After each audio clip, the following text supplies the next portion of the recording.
Hello dear student, welcome to my channel. आज के video नीचे हम लोग देखने वाले हैं कि ट्रूथ टेबल क्या होता है, स्टेटमेंट क्या होते हैं, सिंबॉलिक फॉर्म क्या होता है एंड ट्रूथ टेबल फॉर्म करने के लिए फॉर्मूलास क्या होते हैं। इसका प्रीवियस जो वीडियो था वहाँ में मैंने क्या किया था, आपको मैथमेटिकोलॉजी का इंट्रोडक्शन दिया था। ये इसका पार्ट 2 है जहाँ पे हम लोग ये सारी चीज़ें डिस्कस करेंगे। तो पहला मैंने आपको बोला कि स्टेटमेंट के बारे में बात करेंगे। जो स्टेटमेंट होते हैं ना, या तो वो ट्रू होंगे या तो फॉल्स होंगे, बट उनके बीच में कंफ्यूजन नहीं, मतलब दोनों नहीं होना चाहिए, तो वो स्टेटमेंट होते हैं। स्टेटमेंट के लिए for example sun rises from the east, ये क्या हो गया, एक स्टेटमेंट हो गया। Okay, in a week there are 7 days, ये क्या स्टेटमेंट हो गई। ये सारे स्टेटमेंट होते हैं। अब स्टेटमेंट क्या, ऐसे सेंटेंस है जो स्टेटमेंट नहीं होते हैं, तो जो स्टेटमेंट नहीं होते हैं उनको क्या बोलते हैं हम लोग, सेंटेंसेस बोलते हैं, सेंटेंसेस। तो यहाँ पे पहला चीज, अगर वो इंट्रोगेटिव है, सेकेंड इम्परेटिव है। अब ये क्या होता है, ये भी मैं आपको एक्सप्लेन करूंगा। Third exclamatory and fourth open sentence. तो ये जो इस टाइप के सेंटेंसेस होते हैं, this are not a logic, because पहले एक्सरसाइज है तो आपका इसी के बेस पे। तो इंट्रोगेटिव का मतलब क्या होता है ना, कि जो भी क्वेश्चन रहेगा, क्वेश्चन मार्क रहेगा। जैसे what is your name. Imperative मतलब क्या होगा, तो अगर हम लोग किसी को ऑर्डर देते हैं या फिर कोई कमांड देते हैं या फिर कुछ रिक्वेस्ट करते हैं, please give me a cup of T, तो क्या हो गया, हमारा इम्परेटिव सेंटेंसेस हो गया। अगला आता है एक्सक्लेमेटरी। तो यहाँ पे आपको एक्सक्लेमेटरी साइन रहेगा। ओपन सेंटेंस में suppose he is an actor, ये क्या एक ओपन सेंटेंस है। He is a boy, x minus 3 equal to 0। तो ये क्या ओपन सेंटेंस है। यहाँ पे जो ये इंट्रोडक्शन, ये क्या हमारा जो पहला सेंटेंस है वहां पे यूज होने वाला है। इसके अलावा जो मेन इंपॉर्टेंट है, सिंबॉलिक स्टेटमेंट की बात करेंगे अभी।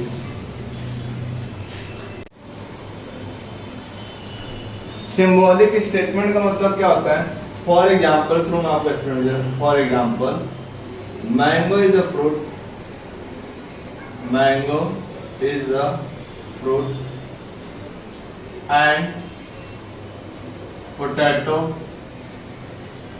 is a vegetable। ये क्या एक एग्जाम्पल है, इसके थ्रू मैं बताऊँ सिंबॉलिक स्टेटमेंट क्या होता है। देखिए यहाँ पे जो ये सेंटेंस है वो एंड के थ्रू ज्वाइंट है। एंड के बिफोर क्या, mango is a fruit, and के बाद क्या, पोटैटो इज अ वेजिटेबल्स। तो यहाँ पे ये स्टेटमेंट सपोज आप लिए, जो एंड है उसका सिंबल कुछ ऐसा होता है और पोटैटो इज वेजिटेबल्स, तो ये क्या होगा, इसका सिंबॉलिक फॉर्मेट हो गया, इसको हम सिंबॉलिक फॉर्म बोलते हैं। देखिए एंड के लिए सिंबल कैसे याद रखो वो भी मैं आपको थोड़ी देर में बताऊंगा, बट यहाँ पे आपको इसके लिए आपको याद रखना, ये क्या कनेक्टिव्स है। कनेक्टिव्स क्या होते हैं, कोई भी दो स्टेटमेंट होते हैं उनको ज्वाइन करने के लिए we can use the connectives. After this हम लोग देखेंगे ट्रुथ वैल्यू क्या होती है। ट्रुथ वैल्यू मतलब क्या, जो भी स्टेटमेंट है, जैसे ये स्टेटमेंट है इसके हमें बतानी ट्रुथ वैल्यू बतानी है। तो यहाँ पे जो P है, यहाँ पे जो P, ये क्या ट्रू है, क्योंकि मैंगो इज अ फ्रूट, ये भी क्या ट्रू है, and potato is a vegetable, ये भी क्या ट्रू है, और T एंड T क्या होता है, ट्रू होता है। ये कैसे होता है, ये हम लोग आगे अभी जस्ट नाउ आपको मैं एक्सप्लेन करूँगा।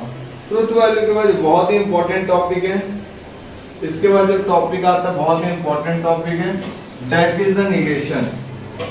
तो हम लोग अभी निगेशन के बारे में देखने वाले हैं। निगेशन के रूल अलग होते हैं। यहाँ पे जो निगेशन की बात करूंगा उसके लिए आपको क्या क्या याद रखना है। पहला, अगर कहीं भी क्वेश्चन में अगर ऑल वर्ड लिखा है तो आपको सम वर्ड लिखना है, और अगर सम वर्ड लिखा है तो आप ऑल वर्ड लिखोगे। तो मैं यहाँ इंटरचेंज का साइन डाल देता हूँ।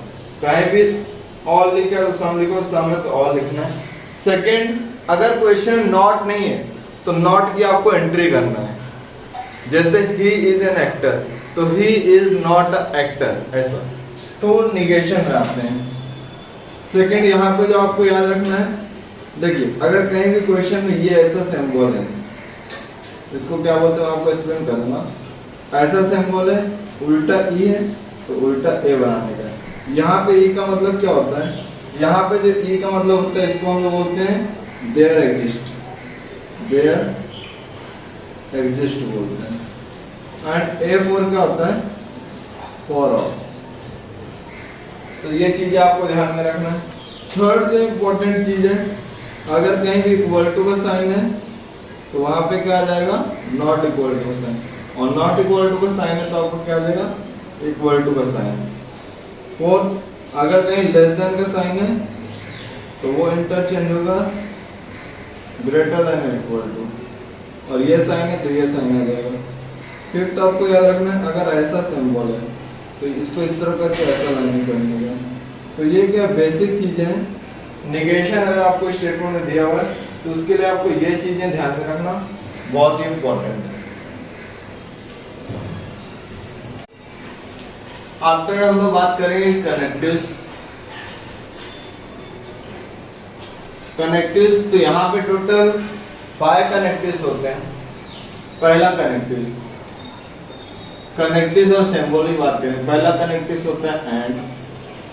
एंड के लिए जो सिंबल यूज करते हैं हम लोग, ऐसा यूज करते हैं। ये क्या है, कनेक्टिव्स है। देखिए हम लोग एक ऐसे लिखते हैं, ऐसा लिखते हैं ए फॉर एंड, जिसको यहाँ पे आप बैक कर दो तो एंड हो जाएगा। सेकेंड जो कनेक्टिव्स है वो क्या होता है,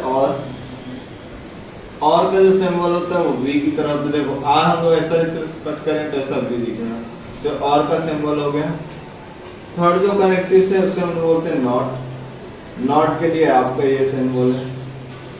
फोर्थ इम्प्लीकेशन, इसको हम बोलते हैं इफ देन। कनेक्टिव्स का नाम है इफ देन। इफ देन का ये सिंबल होता है।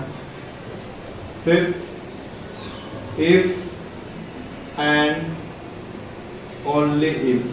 इफ एंड ओनली इफ का ये डबल हेडेड एरो। तो यहाँ टोटल 5 कनेक्टिव्स होते हैं। ये एंड का होता है, ये और का होता है, ये निगेशन मतलब नॉट का, if then and if and only.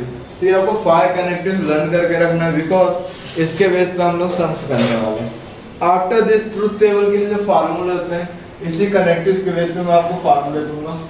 तो टोटल 5 कनेक्टिव्स है, तो उसके बेस पे टोटल 5 फार्मूले होने वाले हैं, जो कि आपको याद रखना है।